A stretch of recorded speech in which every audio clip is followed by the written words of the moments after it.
welcome to another episode of Legion Elite Motorsports. I'm your host, Isaiah, and I just want to say Merry Christmas and Happy New Year. We've made it to another wonderful year, and in this year, we got some big plans.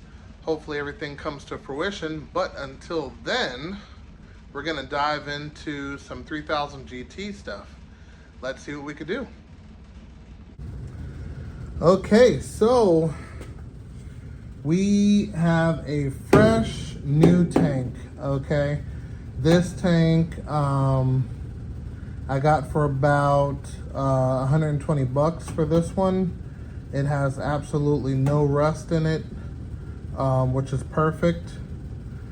We did the hellcat fuel pump with modified everything on this side, and I have it going from 8 AN reduced to 6 AN, and then that's coming out to the factory lines.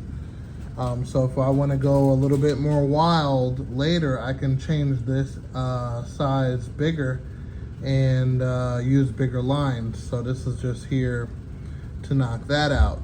In the midst of doing that, we went ahead and set up the relay.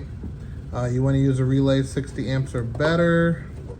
The one I got happens to come with the fuse, so you don't have to run extra wiring. Pretty simple there. So ignition switch wire comes from the original plug, which is black with a blue stripe. Then you have your blue wire, so white goes to the black with the blue stripe. The blue goes to the power wire of the fuel pump. Okay.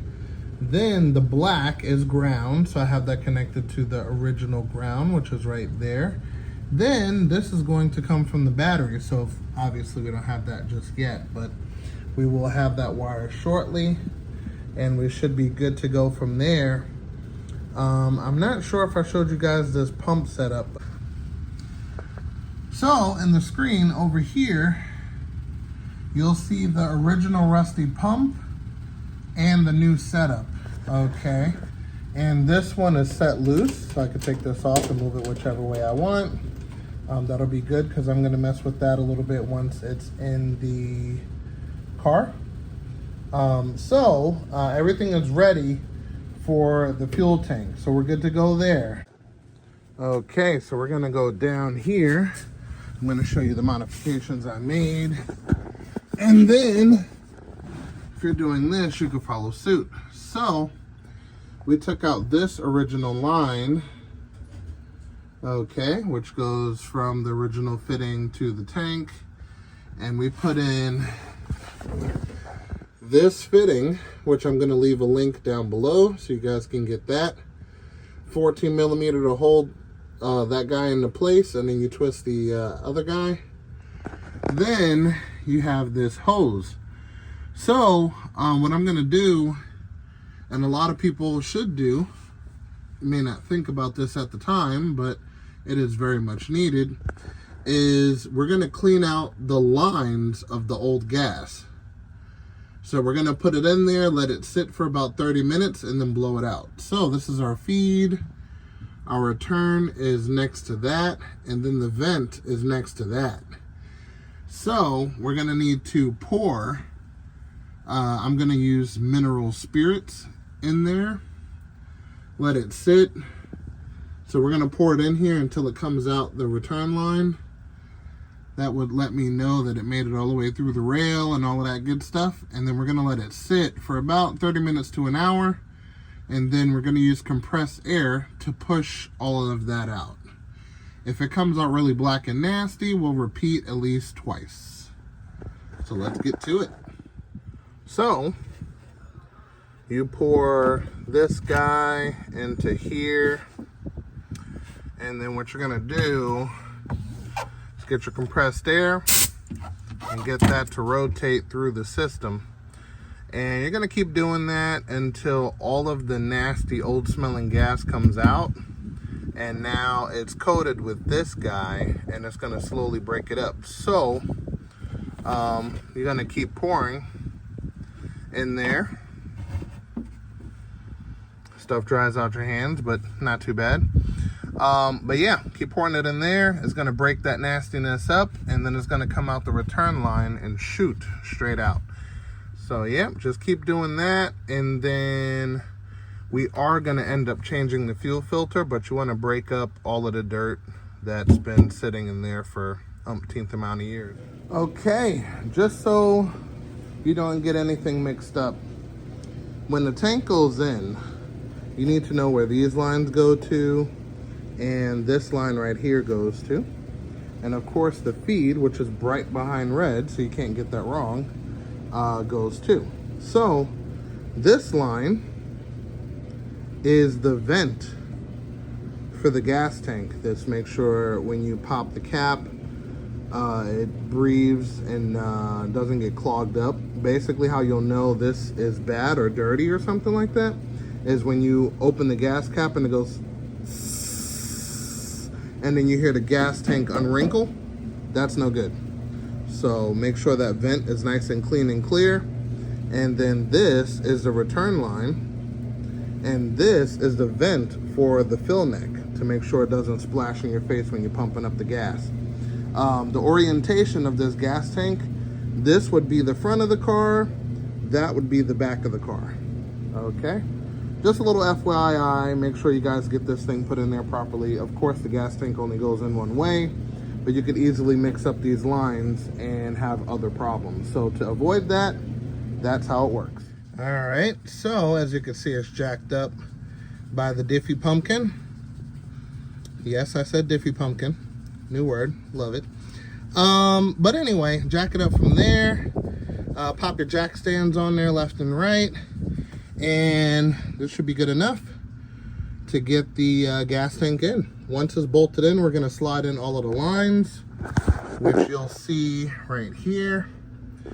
And also, let me tell you the orientation of these, just in case. So the big one right there is for the fill neck vent. Red one is the feed from the fuel pump. The one in the middle is the return. The one on the left is the vent. Okay, don't forget your shield. Otherwise, you will have a flame on event, it being next to the exhaust. All right, all of the bolts are tight. All of the lines over here are in, including the one up top, which is probably easier to tilt the front of the gas tank down a little bit to get that line in for the vent for the fill neck. But we are all together, and now we're gonna fill this bad boy up with gas. And yep, and take it from there. So when we fill it up with gas, we're gonna fill it up with 93, and then it's gonna have Marvel Mystery Oil in it, which is gonna further break down all of the nastiness inside the fuel lines and injector rails and all that other good stuff. Okay, so everything is tied up here, and basically what we need to do is add consistent power to this red wire, and I believe once that's done, we should be able to fire this pump up. So let's give it a shot and let's see what we get. Okay, to test everything before we close everything up, let me fire this up. There we go, we got 16 volts, and we have a battery up front. So the theory is once I put the key in the on position, it should fire up the pump. So let's give it a shot. Okay, so I know we can't see it, but this is one of those vehicles that when you put the car in the on position, it doesn't start the fuel cycle. It starts the fuel cycle once it's cranking. So when it was cranking, the fuel pump turned on when I added juice from here, because you have to add power or battery voltage to this guy right here. Now, I did this just to make sure I didn't have to go backwards, just to go forward, and it worked perfectly. So now we need to run the wire from the front of the battery to back here, put that on permanently, and this part will be done. And we'll be using this 10 gauge, I think it's either 10 or 12, either one. But yeah, we'll be using this to run from the battery to here. So let's begin. Okay, so we're gonna use that bolt hole right there. 12 millimeter to take it out. We got the fuel filter here. That's for a couple of minutes later. We're gonna knock that out over here. But that is going to go to the positive, which this is looking pretty janky. I'm gonna put a repair on this shortly. I got some terminals coming for the positive and negative. This is the positive, that's the negative, and I'm gonna show you guys how to do that in a bit. But we ran the wire through the car, comes out over here.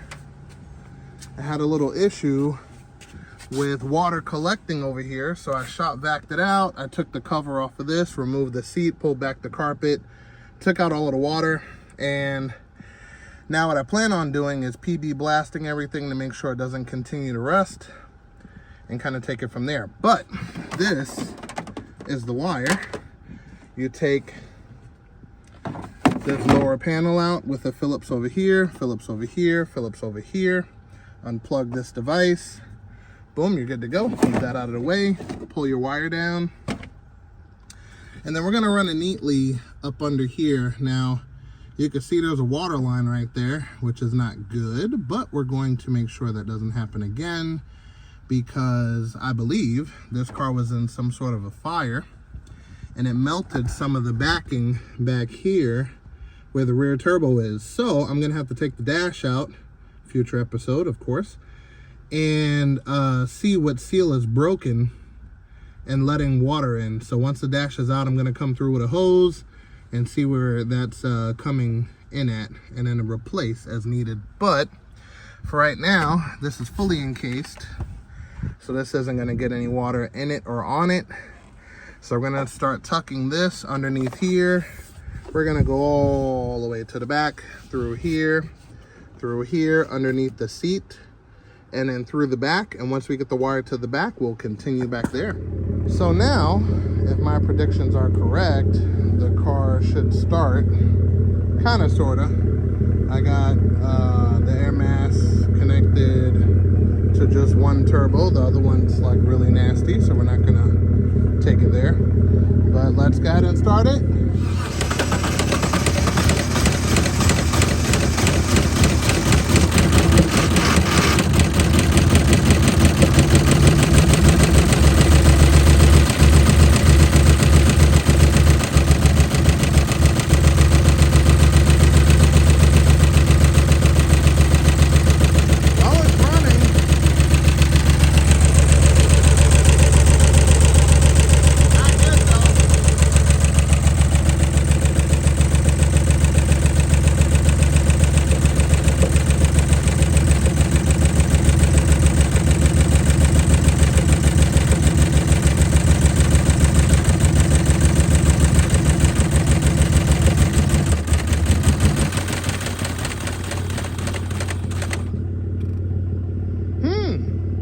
That might be an assortment of a couple different things, but it did kind of turned on a little bit.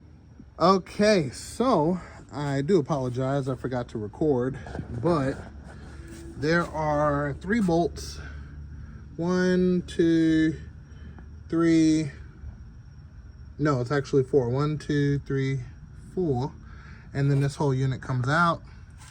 Then you have to unplug your window washer bottle here, which is this plug right here.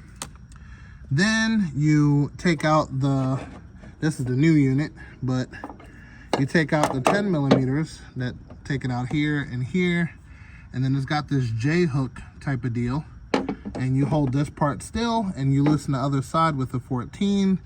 Then you have the top line that goes into here, and then that's pretty much about it. You put your 10 millimeters back in, which we're about to do, put everything back and plug everything back in, and we should be good to go. This is the line right here. As you can see, it's pretty nasty in there, but hopefully it'll clean out with all of the stuff we got in the tank and take it from there. All right, so as you can see, this bottom loop here is the feed. This goes into the filter and then it comes out to the fuel rail right up top there. So don't forget your O-rings. We're gonna put some fresh new ones. Clean this up if you can. And there's an O-ring there. So one on the top, one on the bottom, be good to go. So we'll pop the new ones in here and we should be good to go. Put everything back and done. Okay, so as you can see there, it's on and tight. Bottom is on and tight. All right, so the bottom piece there, it stays still, and then you use the 14 in the back to tighten it up. So all of that stuff is on and tight, and we are ready to put everything back. So we're gonna plug this in, mount this to these brackets. I'm gonna put some anti-seize on there so it doesn't get rusted shut. And yeah, should be good to go. Okay, the terminals are in. This is gonna be really simple and should go by very quickly. So definitely pay attention. Okay, so these are our terminals. They're digital. So this is the negative, this is the positive. Comes with the adapter pieces if you need that. I doubt we do, but if we don't, we'll still have it, no big deal. So this is our positive, right? What we're gonna do is we're going to take this and snip both of these. This is trash, and these are going to go to the positive lug, including our new fuel pump wire. Now we have up to 0 gauge and better, so we have room for it. Okay, and this goes for both sides, positive and negative. If you wanted to add an additional ground, you have plenty of room on it right there. So that's open as an option without too much headache. And then on this, we're gonna clean up this cable because this is nasty. And then we're gonna pull back some skin for that one. We're gonna insert it into there. And then I'm gonna show you how to add the positive and negative for the terminals so the digital part works. Currently, we don't have a battery for this car, so yep. We're gonna just connect it to where you can take it apart at any point in time. So let me put this stuff together and we'll take it from there. And while we're at it, we're gonna cut these 2 negative plugs too. Then throw this whole thing in the garbage. Okay, so we took the cover off, which is simple. Got 4 prongs, spread them open, slide the piece from up top, good to go. Now, what we're gonna do, now that we have some skin, is we're gonna take our Allen keys, operate these guys, some on the side, insert your wires, lock them down, and you're done. So this is the positive. We got the negative over there. Easy peasy. Okay, so as you can see, everything is placed in there. Bolts are nice and tight. We're gonna leave this guy empty until we need to upgrade something and pop it in there. But yeah, we got the fuel pump, we got the accessory wire, everything is connected, including the red wire for the gauge.